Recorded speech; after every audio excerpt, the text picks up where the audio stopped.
France has historically not been shy about territorial expansion, be it in the days of Napoleon when it grew to this, or overseas where France built a large colonial empire. And French leadership were by and large used to getting most of the territorial demands that they made of their defeated foes, with a very notable exception. The Saarland here, which despite a lot of effort from France, evaded their attempts to annex it. But how come? Why wasn't France ever able to annex the Saarland permanently? So to begin, the Saarland was, briefly, a part of France during Napoleon's years of frolicking across Europe. But at that point the lands held no special value, and they were simply the lands west of the Rhine that Napoleon wanted to make a more defensible frontier. After he was dealt with, France's borders returned to this, and later in that same century an important discovery was made in the Saarland: coal, which was not only important for heating and power, but also was fundamental in the production of steel, which was needed to produce weapons. In the late 19th century, these needs left France in a bind. France had very little coal of its own within its own borders or even across its empire, and as such it needed to import it. And it did this from Germany, who could switch off that supply at any moment. And thus, for France to be secure, it needed its own large source of coal, and its leaders were eyeing up the Saarland to be that source. As you'll know, World War I saw France and Germany come to blows, and after Germany's defeat, the French wanted the Saarland for their own. The problem was that simply grabbing your neighbour's lands and making them your own was now frowned upon by Britain and the United States, who were pushing for things like self-determination.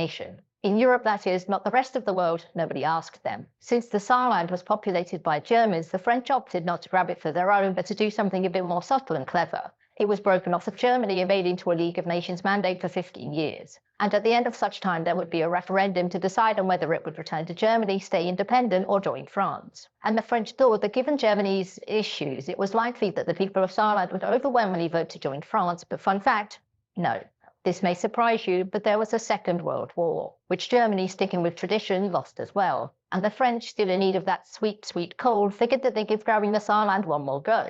When Germany was divided into occupation zones, the French broke the Saarland off of Germany again, but this time it was made a French protectorate. This annoyed Britain and America, but France didn't care because they kept getting invaded by Germany, so as far as they were concerned, this was fair compensation. By 1949, the Saarland was deeply linked with the French economy, and the living standards of the people there had already recovered well ahead of the rest of Europe. And it was clear to everybody concerned that the Saarland was well on its way to becoming a part of France proper. So what stopped this? It was the unification of the Allied occupation zones into West Germany. The Cold War meant that the West needed Germany on their side, and that Germany wanted the Saarland back, whereas France wanted security, and so its leaders pushed for the creation of the European Coal and Steel Community, which would make however the Saarland irrelevant, since France would be guaranteed access to its coal. By which point the French were much less interested in having the Saarland for themselves and were pushing for a unified European approach to policy, something which required Germany on side. That said, the French gave the people of the Saarland a vote in 1955 on remaining independent, which the majority said no to.